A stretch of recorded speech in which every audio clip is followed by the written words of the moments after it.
এখানে যে প্রশ্নটি নিয়েছি প্রশ্নটিতে বলেছে এক্স 12 ওয়াই 27 ক্রমিক সমানুপাতি যেখানে এক্স এবং ওয়াই নট লেস দেন 0 হলে এক্স মাইনাস ওয়াই এর মান কত হবে। প্রথমে আমরা কি করব, এখানে 12 ওয়াই এবং 27-এর মধ্যে ওয়াইয়ের মানটাকে বের করব। তাহলে আমরা লিখতে পারি এখানে যেহেতু সংখ্যাগুলি ক্রমিক সমানুপাতি, তাহলে আমরা লিখতে পারি 12 by Y equals to Y by 27, অর্থাৎ ওয়াই স্কোয়ার কী হবে 12 ইন্টু 27, যেখানে ওয়াই হবে কি √12 ইন্টু 27। এবার ওয়াইয়ের মানটা কী হবে দেখো, 12 ইন্টু 27 মানে কি, এটাকে আমরা 12টাকে এইভাবে করতে পারি, এখানে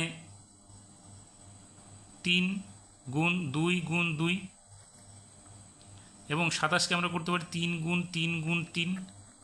তার মানে এখানে দেখো 4টে 3 আছে, এখানে 2টো 2 আছে, তার মানে একটা 2 বেরোবে আর 2টো 3 বেরোবে। তার মানে ওয়াইয়ের মান কী পেলাম আমরা, 3 থেকে 9, 9 দুগুণে 18। এখানে আমরা ওয়াইয়ের মানটা পেয়ে গেলাম। এবার আমরা কি করব, যেহেতু আমরা ওয়াইয়ের মানটা পেয়ে গেলাম, আমরা এখন কি করব, প্রথম 3টে সংখ্যা থেকে এক্সের মানটা বের করব। তাহলে আমরা এখানে লিখতে পারি কি এক্স বাই 12 ইকুয়ালস টু কী হবে, ওয়াইয়ের মান আমরা কত পেলাম 18, তার মানে 18 বাই এখানে 12 হবে 12 বাই 18। তাহলে এক্সের মানটা কত হচ্ছে, এক্স ইকুয়ালস টু কী হচ্ছে 12 ইন্টু 12 বাই 18।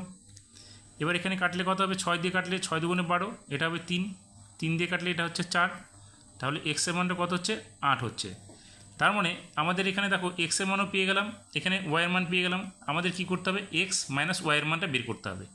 তাহলে সুতরাং X minus Y, X minus Y, এক্সের মান কত হচ্ছে 8 আর ওয়াইয়ের মান কত হচ্ছে 18, তাহলে মাইনাস 18।